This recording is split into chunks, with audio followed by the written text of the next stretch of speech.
Welcome back, everybody. This is Rodrigo Fonador with another episode of Asheville Real Estate News. Really excited to bring an episode to you that has some controversy around it. There's definitely people that have differing opinions on this, and this has been something for really fun as I've kind of looked into it and done a little bit of exploration. Still very new into what my opinions are on this, but that's the purpose of today's episode. So we're going to be talking about smart meters and whether they're good, they're bad, benefits, etc. Today. And so we're being joined by somebody who works specifically in the certifications, green building here in the area. And so we're going to get a really good insight on, if they're positive or not from somebody who does this all the time. So it's really excited to welcome Amy on the show. Thank you. Hi, I'm happy to be here.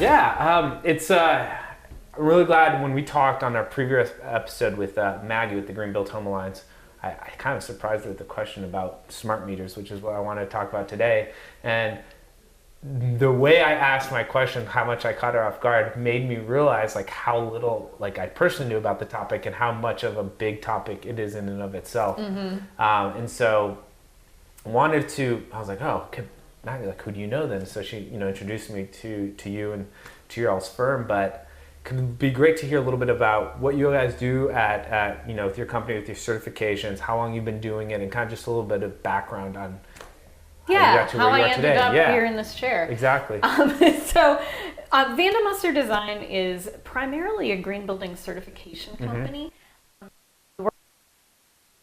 That are certified to be green in some way. So that can be Energy Star, it could be LEED for homes, it could be Green Build Homes. We do energy audits. So we're the people who actually go into the building and look at it and make sure that you're doing everything you're supposed to do to call it a green home. And we kind of help people navigate that labeling process of what all the requirements are. So I'm trained as a mechanical engineer, and my husband and my partner, Matt, is an architect by training. And so we work together, to help people with this certification. And as a result, I've kind of been in engineering and green buildings since really the mid-90s. Oh, wow. In a lot of different capacities. So this just sort of allows me to tie it all together. So, we have a really broad knowledge in all the different areas of green building, of which this actually is one. People don't often think of it that way, but it really is. And why don't they think of it that way very often? Well, because, this is the utility billing you, and this is kind of a change. People think of it as a change in how the utility bills you. Okay. When in reality, what this is it's a way to make this whole world of data open up to help us make all of our homes better. Not just green homes, but we can make all of our homes better. And that's just because the data is easier to work with? You can break it down and see consumption rates, timing, things like that? It's just because we'll have the data really for the first time. So, what we've had up until this point is literally a reading of how much electricity did you use in a whole month. That's what we know. We know in a month, this is how much you used. So what this is going to let us do is actually look at the real-time data broken down into smaller time increments. So we'll be able to see, you'll be able to see how you're using electricity. The utility company will be able to see that too. And that allows us to do all sorts of really cool stuff. To make buildings use less energy, to use it more efficiently. Make more strategic and informed decisions around consumption. So just to kind of give you an idea, I've had a system that does this, that's an aftermarket thing that you can install on your house for 7.5 years, because I built my house 7.5 years ago, and I put one in. Since the inception, yeah. So, and I have an app on my phone that will tell me which circuits are, and mine's a little more detailed because mine goes circuit by circuit, but it tells me which circuits are using power and how much now, and I can see trends, and it will actually text me if someone leaves my refrigerator door open. Oh, wow. Because it knows that my refrigerator power usage is not acting normal. So by the way. Yeah, it's go check your refrigerator. Yeah. Interesting. So I get those texts. If I forget to clean out the lint trap in my dryer, which, like, tell me you're cleaning out the lint trap in your dryer regularly. Is that the, like, you pull it out? Yeah. Okay, yes. So a lot of people don't know. It's also great kindling for fires. Yeah. Fire So, camping, but if you like, forget to do that, which lots of people do, your dryer starts to take longer and longer to dry clothes. So it will tell you. It'll send you a text. Wow. So good. I'm glad we're going to be able to get into that because that I think is, well, from what I could tell, it seems there's a lot of misconceptions and misunderstandings and a lot of unknowns around it. And oftentimes, new things, there's a little bit of hostility around them sometimes, especially when it feels like it's over-regulation. Yeah. And so, and I can see that, but I wanted to take a step back. Yep. Do two things. One, I always ask, and I'm curious, should have done this at the beginning. So how long have you been in Asheville? And like, has Asheville always been home, or, how did you end up here? So I ended up coming to Asheville in 2004. Okay. With my husband, and we had lived in Omaha, Nebraska before that. And Omaha is like a really cool place, actually. Really? Okay. It is. You should go there. But the weather's horrible. Yeah. And we were kind of at a crossroads and wanted to make a change. And we're the kind of people who we really didn't want to wait until we were retired to move to a really cool place. And the place where we live is really important to us. Yeah. So we actually had a friend who's a travel writer, and we were like, here's what we're looking for in a town. Where should we live? And she gave us like a couple of places, but she was like, Asheville. Voting there, Yeah. So we came here, we really liked it, and decided to come. Yeah. And with what you do, I mean, you obviously went to school for, I guess you're kind of going, working in the same industry that you went to school for. Pretty much, yeah. Is that just coincident? Or like, did you go to school being like, oh, it seems like this is a good thing to do, and then you kind of got passionate about it later? Or was it what you learned and your passion kind of lined up as you went? No, I mean, it definitely has evolved. Certifying buildings didn't exist when I went to school. So, engineering existed, but engineering is really broad. And I have a degree in architectural engineering. It's my original degree. And most people who have that degree go and design large commercial buildings. I actually ended up getting a PhD, and I taught at the University of Nebraska for 4 years. And when I decided to stop teaching, I decided to start a company and do consulting. And was that in 2002? That was in 2004. Okay. And in 2002, I kind of started the company as a consulting sideline while I was teaching, because a lot of people who teach also do consulting on the side. But when we moved here, I decided to do consulting full time. And the thing about consulting is, the market kind of tells you what you're going to do. So, I had my ideas about what I might do, but, I just moved to Asheville at this really cool time when there was all this activity around green building. And it's funny, like in Asheville, I think nobody expects this, but it really has been the builders that have driven the green building market. We have the best clients. And your clients are the builders, builders mostly, yeah. And the builders just really wanted to build better, greener homes. And there was a real hunger for someone to help them do that, who actually could, read the articles and kind of cut through it all. Because, especially at the same time the internet was kind of developing.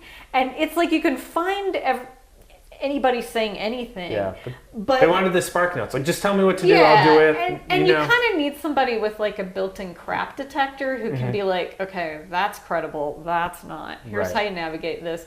Because change is hard for builders, and they feel like they're taking a little bit of a risk if they do something new. Right. And, no one wants to do that, because you could lose money if you take a risk. So having someone who can kind of navigate what's been written and say, this seems safe to do, this is probably going to work, watch out for this, has really, the market really responded to that in a really beautiful way. Yeah. So, our business grew from me with some equipment driving around in a Volkswagen Beetle to 4 people now. So it's pretty cool. Yeah, well, congratulations, by the way. Thanks. And so moving into that, can we go back to the smart meters and start with, can you just define what it is, or give the, a little bit of an in-depth explanation of what they are and what role they can play? Yep. So I mean, let's talk a little bit about how your meter works now. Okay, Or perfect. the old, and I don't know, some people were in the rollout period, so some Yeah. people just got smart meters, some people don't have them yet. But what the old meters do is they just keep track of how much electricity you're using. And then occasionally the electricity company comes and they read that meter. Right. It used to be, and a lot of people still think they do it this way, it used to be that a person would come once a month and walk up to your meter and look at it and write the number down. Right. And every month they would do that. What it actually is now is every so many minutes, your meter actually sends out a signal saying, here's how much energy you've used. Right. And somebody drives a truck down your street And just picks it up. really slowly and just picks it up. Right. So that's what happens now. They're Okay. not getting out of the truck, but every once in a while I will actually see the truck out driving around. Really? Huh. Yeah. So anyway, so that's what the old meter is doing. Right. Is once a month they're getting a read on how much power you've used up until now. And so all we know is the difference between what it was last month and what it There's was a start this point, month. there's an end point. Yeah. and So there's a I don't know difference, yeah. how much you used during the day, during the night, all at once, spread out. I don't know. There's just no one way to number and know. that's it. Yeah. That's it. And they bill you on that. What the smart meters are going to do is they're going to actually be able to communicate wirelessly, basically like a cell phone does, and to get data, and I think they're going to communicate like every 15 minutes. Okay. But they might even have more granular data than that. Like they might send 1 minute data. That kind of sticks in my head as what it is. Okay. But they'll send, more detailed data about how much power you're using, And that goes to the utility company. and that'll go, Okay. go to the utility company. So they're going to get, like a graph of how much energy you used throughout the day. And they have an app the app exists. You can download it if you have a smart meter. The app is going to get better. So in the whole rollout of this thing, it's, initially they're probably just going to use it to bill you like they always have, Right. once a month. But now that we have this data, it's super exciting what they can do with the data and what they can help Once you you have do it. with the data Right. once we have it. So this is really one of those things that is transformative. And it's something that, as people who care about energy and the environment, we should be really excited about. So why aren't people I think Yeah. in most times you think Asheville is very environmentally conscious overall. I think that'd be a fair statement to make. But at the same time, I don't know. I mean, it sounds like you're positive about them, right? That's a fair. I'm very positive. So you're about on it, board. yes. I think you're the first person, and I mean, it's not like I've had a lot of conversations, so I don't have a great sample size. But you're the first person that I've even seen anywhere online or talked to or anything that's had a positive outlook about them. Yeah. So where's the disconnect? So, in your opinion? I think in order to answer that question, I really have to back up and sort of vent just a general frustration and observation that I have about Jump on human the nature. soapbox. Let's go. And this applies to a lot of parts of my job. Human beings are not good decision makers, and we're not very good at, the term I used earlier was crap detection. So, we're living in this world where anybody can say anything. Right. And most people find it really hard to sort out what's probably true and what's probably not true. And it causes us to make a lot of decisions that are not in our individual or collective best interest. And on this issue, there are a few issues where I really see this playing out right now. But this issue is one of them. Yeah. And, part of the reason why that's happening is if you think about what it's like for a big company like Duke to roll this out. Duke is a huge company. Yeah. So it's kind of like driving a train. You don't just stop it and change directions. No. So obviously when Duke rolls something like this out, at first they're just going to do things like they're normally doing. Right. Them. And so it's like they're changing all this stuff, and maybe that's good and maybe that's bad, but I'm not getting anything for it. So it's like the coolest benefits are going to be the last thing to happen. just because of how it works. It's going to take them a while to develop the app. It's going to take a while to make sure it works right. It's going to take them a while to get privacy done. Right. So, in the meantime, there's no benefit to yeah, it they can't just roll it out like, here's this super cool app that already does all this cool stuff. So it's not like you get your smart meter and then you get all the benefits for it. You're going to get it, and then maybe a year or whenever that timeline is. I think the benefits are going to roll out a few every year for probably 20 years. Wow. And half of it, we don't need. I it's can impossible speculate, to predict, but right? some of it we probably can't even dream of what it's going to be. Really. Okay. So I think that's one reason why. I just think, and when I look at what people's criticisms are, I can see why people kind of latch onto it, but I also wish that they could look at it with a more skeptical scientific eye. And I realize, I have a PhD in engineering. Right. So, engineers in general are people who are trained in science. So to read, differing opinions and read science and understand what that means and probably doesn't mean. And then when you get a PhD, that's a process of learning how to do research. And research is just the process of answering a question that nobody has ever asked before. That's what it is. So when you get a PhD, you do a dissertation where you answer a question no one has ever asked before. And in order to do that, you take in a lot of information that says different things, and you try to figure out what's most likely true, and then you find a way to test your hypothesis, and you figure it out. You sort through information and get somewhere with it. Yeah. So, I mean, as a society, and this applies to a lot more than smart meters and just green building, we need to get better at sorting through information because. And you're on social media, so I'm sure you have friends who are horrible at sorting through information, who post all kinds of stuff. I think everybody has friends like that. I know, everybody does. So, but that's part of what's happening here. Right. So, we can kind of tick through the issues, and I can tell you how I ended up where I am on each of them. Well, I feel like that conversation could be one that every month we would need to have, right? Yeah. So let's take it a different vein a little bit. Like, what is the process to look at this objectively then? Like, where do we start with that? Like, what's the right question to ask? And then people can we can ask them ourselves and get to whatever the conclusions. But I think sometimes if you come up with a conclusion, you can be way off because you didn't start with the right question. So what are the questions that aren't being asked that should be being asked, or what are we missing there? Well, I mean, I'll kind of tell you how I would go through something like this. Let's do that. I think, to me, the place to start is, I think innovation is good, and we need innovation to help us use energy more efficiently.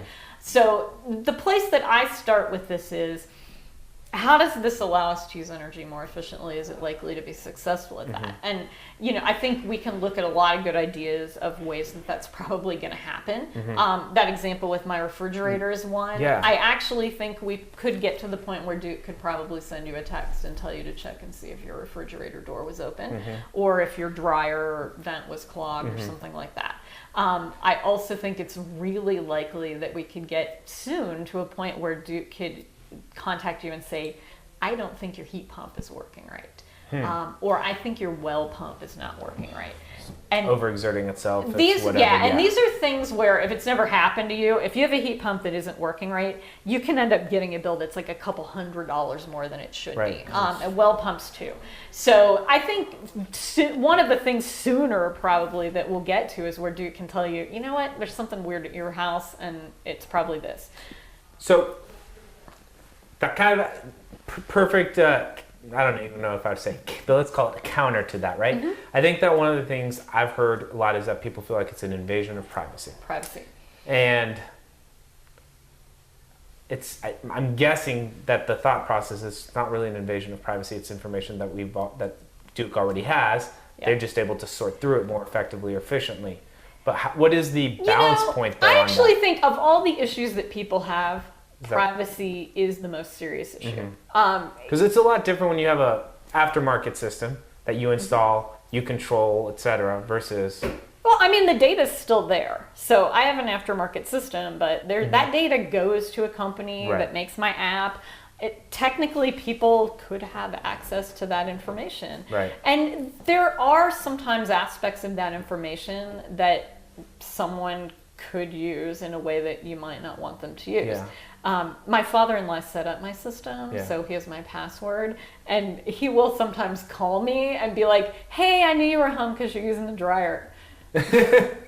So it's really cool that my father-in-law can do that, but it would not be cool if someone else could do that. You wouldn't want Duke calling you to... No. So I think privacy is an issue. But that's going to be a balancing point then, right? As far as figuring out how much information is too much and... It's not a reason not to do it, but it's a reason to talk to Duke about making sure that our data stays safe. Right. And, this is where I'm at with privacy online. And this applies to a lot more than this. This is not the only way that your privacy is up for grabs not much online. Privacy left, Duke has your credit card, probably has your credit card information, your financial payment information. Social security numbers. Duke has a lot of information about you that you would like Duke to keep private. This is going to give Duke some more granular information that you can dream up some scenarios where someone could use it in a way that you wouldn't want them to. But, the way I look at it is there's so much data out there that the chances of someone wanting mine and being able to get it. And, I think that Duke, one thing we have to remember, Duke has a big company. It would look really bad for them if they had a big privacy breach around this that hurt people. So I think they have every incentive to get this right. Right. And they're going to give it to you in ways that are more granular, but there's no way they're going to give it to anybody else in ways that are that granular. Gotcha. And I think I would be very surprised if they're not even taking steps internally to make sure that, their employees are seeing it in ways that are probably divorced from who you are. So I think the chances of this being a privacy thing that ends up hurting people are really, really low. And when I think about ways that your data are out there online that can hurt you, I think we're all a lot more exposed in ways that this wouldn't be the thing to focus on. I'm a little more concerned about. So to me, it's just a question of what are we getting in exchange for being a little more exposed. Yours is pretty straightforward. You just think that the upside's way really worth the downside. Okay, and that makes sense. So say you get comfortable with that question, and you said what are the other things? Like I've heard things about like the radio frequencies, and just a lot of it's been between those two things, honestly. And just people like hey, like that's my property. I shouldn't, you shouldn't be able to come on and just make that change without. And I know that there's utility companies have a lot of leeway in that, and I mean they need it, but. Yeah, I mean, to a certain extent, if you're getting a service from a utility, you're giving them permission to do certain things. Yeah.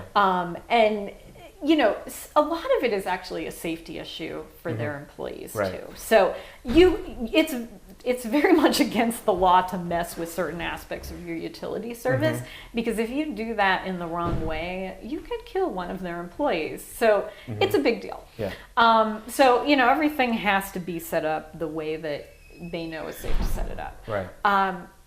That's a little beside the point here. In terms of the radio frequency issue, people are making claims that there could be health risks associated with RF frequency. And I'll tell you how that reasoning goes, and then I'll explain why I don't look at it the same way. Okay. And this is an issue that I have looked at probably more than the average person, because I'm a member of the Energy Innovation Task Force Technology Committee. Okay. So this is an issue that we care about a lot, because this technology is going to help us do all this cool energy efficiency stuff that we want to do.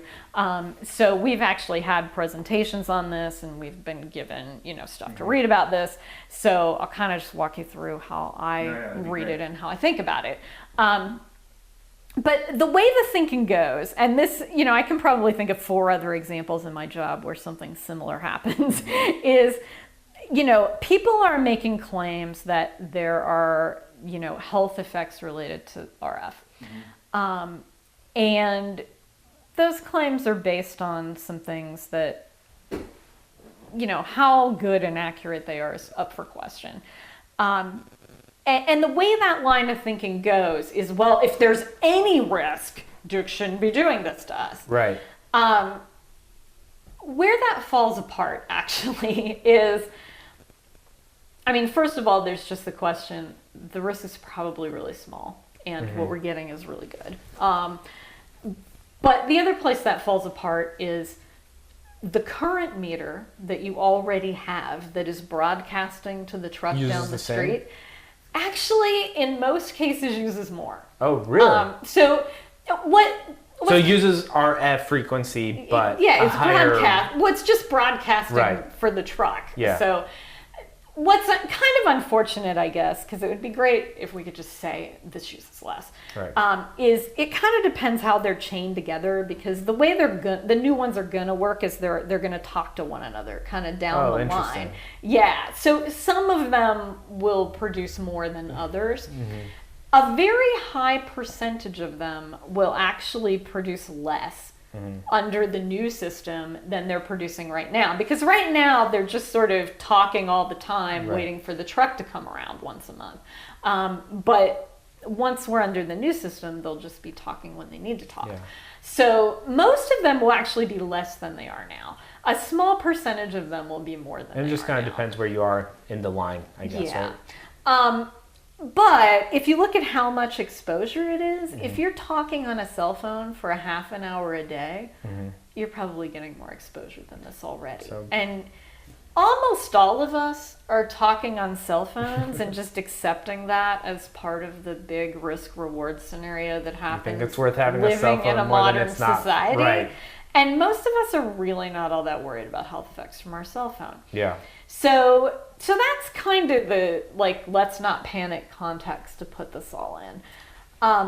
Some of the, specific concerns, I'll just kind of share, how I went through this process. Yeah, please. So, someone sent around what looked like a very scientific document that had come from some government agency that listed health effects. And they sent it to the EITF Technology Committee, and they said, well, look at all these health effects that the U.S. government recognizes.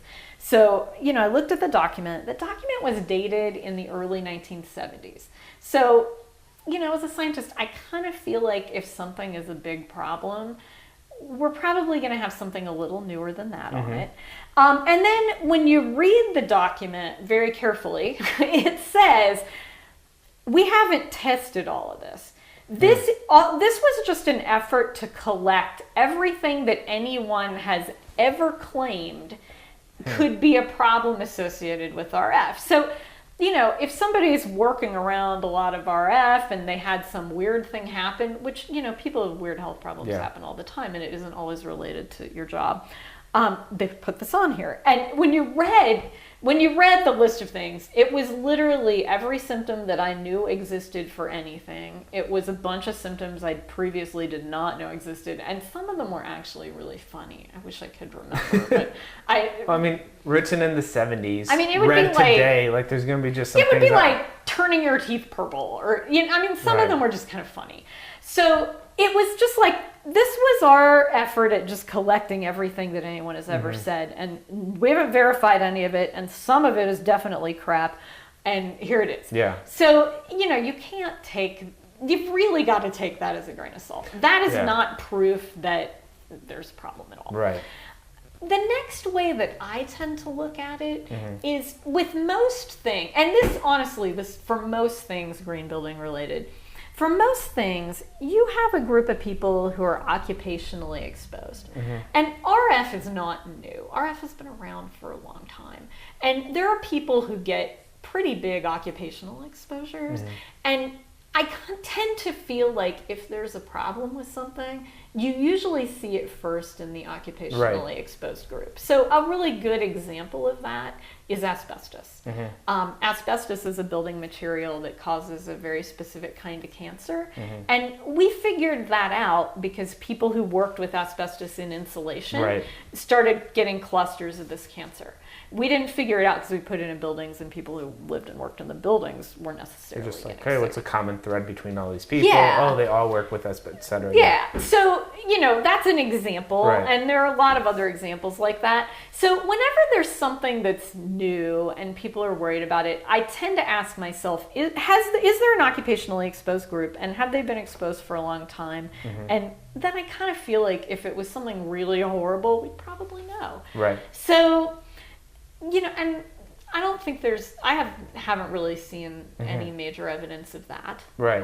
So I'm really just personally not that worried about it. If you are worried about it, the good news is you can actually put up like a metal shield. So if somebody was super worried about it, they could probably just put up a piece of sheet metal. There's a way around it, but on the other side of the wall. And you might be more worried about it if your electric meter happened to be on the other side of the wall right behind your bed. Yeah. If it's further away, sleeping. you're spending like no time there. Yeah. But you could, if you really, really were upset about it, you could put up like a sheet of metal or something. How do, so obviously there's a lot of information about it out there. Is there any, like, a credible source consistently? Like, if somebody, is watching this or listening to us talk, and they're like, I'm still against it, but I'm willing to go have some conversations, or somebody's like, oh, I never thought of this stuff. They want to draw their own conclusions a little bit. Is there a starting place for that? Yeah, listen to this again. This is, it's really hard because there's something that people say a lot about questions like this. Yeah. And vaccination is one where you hear it all the time because vaccination is sort of similar. And they say, do your own research. Yeah. And I'm like, that sounds good, but it's actually not fully possible. So then the question is, whose research should we listen to, right? Because you can't, on something like vaccination, you can't go out and recruit people and put them in a control group and give them vaccination and like do a study of your own, right? Like that's not fully possible. You're going to read some stuff on the internet and then decide. That's not research. Unfortunately, there's like a higher volume of people just writing random stuff than there is actual good data. So, and when there's something that probably isn't really a big health risk, there isn't a lot of data out there proving that. And there probably, in some ways there probably shouldn't be. Like, how much effort should society spend researching things that are probably not a problem when we have things that probably are a problem? How much time do you want to spend validating something that really is? At a certain point in my job, I can spend all of my time arguing with crazy stuff people came up with on the internet, and they come up with it faster than I can argue with it. But, I think Duke has some kind of fact sheets and stuff out there. I would look at those. I know that we're all skeptics, right? It's like the American way. But, yes, Duke wants to do this and I guess has an incentive to, put something out that's positive, but they also don't want to hurt people and have an incentive not to hurt people. Let me ask you a question on this. So you're working with a lot of builders, right? Yeah. What is their opinion on this, right? Because at the end of the day, they're going to have a good feel with the consumer market, right? Is that a fair question? If that makes sense? Builders aren't even really talking about it. So they don't really care. They're not worried about if it's going to affect the resale of their house or their custom house. Well, no, because it's going to happen to every house. So it's irrelevant then for them. Yeah, everybody's getting it. So you're not worried. So you're not hearing it when it comes to like houses going on the market. It's not a conversation that you're hearing with people you're consulting with. Because you're not going to have the option to buy a house. It just is what it is, and in general, people who know it are in support of it. And honestly, I think a small percentage of people are upset about it, and probably nothing that I'm going to say is going to convince them otherwise. Right. And there is actually an opt-out that I hope not too many people will use, but that those people can use. Personally, I think if you want to opt out, you should have to pay the additional cost of reading your meter manually, but I'm not sure how that will work. But there is technically an opt-out, but most people are just going to do this and not think about it twice. And I think in 3 years, no one will realize. Well, did you know, honestly, did you know that the one you have right now broadcasts with some RF and that a truck drives by to hear it? Did you know I had no idea. See, most people don't know that. Yeah. And there was a point where we made a change from the old ones that they manually read to the one that does this. I'm much happier with the truck driving down the street and reading it personally than having somebody, walk up to the side of my house randomly at some unbeknownst time or whatnot. So. Well, and here's the other thing that kind of drives me crazy about how we assess risk is there is a pretty significant safety issue with a random person walking through everybody's yard. I would never want to be that person.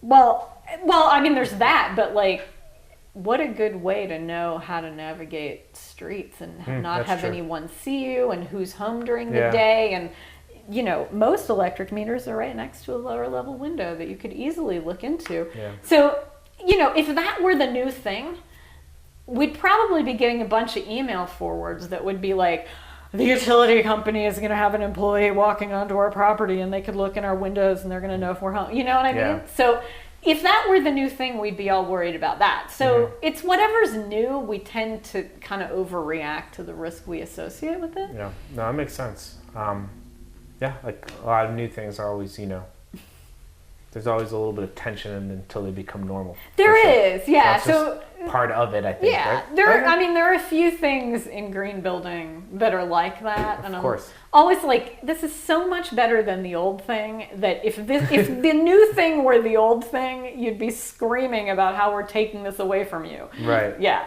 Well, no, yeah, that's awesome. Thanks for coming on. It was so good. I feel a lot more educated and can feel like I could hold my own for a little bit of just hearing somebody out and not being totally over my head. So great. Hopefully everybody else who tunes in is gonna feel the same way and at least know where to go or what questions to ask, etc. Well, and when you get your new meter, download the app. Look at what it can do, and then check back in with it because it will probably do. And take advantage of it. Later. I mean, I'm a data guy. I like looking at things like that, and so I could see. Why I would be excited about that. So, cool. Yeah. Somebody wanted to know more about the consulting work that you all do. What's the best way for somebody to get in touch with you or to learn about your all's company? Probably our website. Okay. So it's vandamusser.com, which is hard to spell. If you ever start a business, always use easy to spell words. But it's too late for me.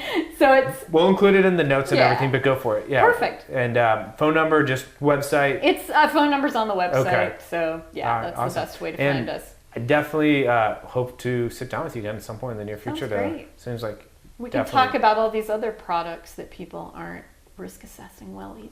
Oh, well, good. Yeah, that's always a good conversation to have. Well, Amy, thanks so much for stopping by and for tuning in and just sitting down with us today to talk about smart meters. Appreciate it. Great. It's been fun. Yeah. All right, y'all. Thanks so much for tuning in. See you guys next week. Please share this. This is a great episode about smart meters. I know there's a lot of conversation going on around it. So tag somebody, share this with a friend, and hopefully it encourages some healthy conversation between y'all. Have a good one. Bye.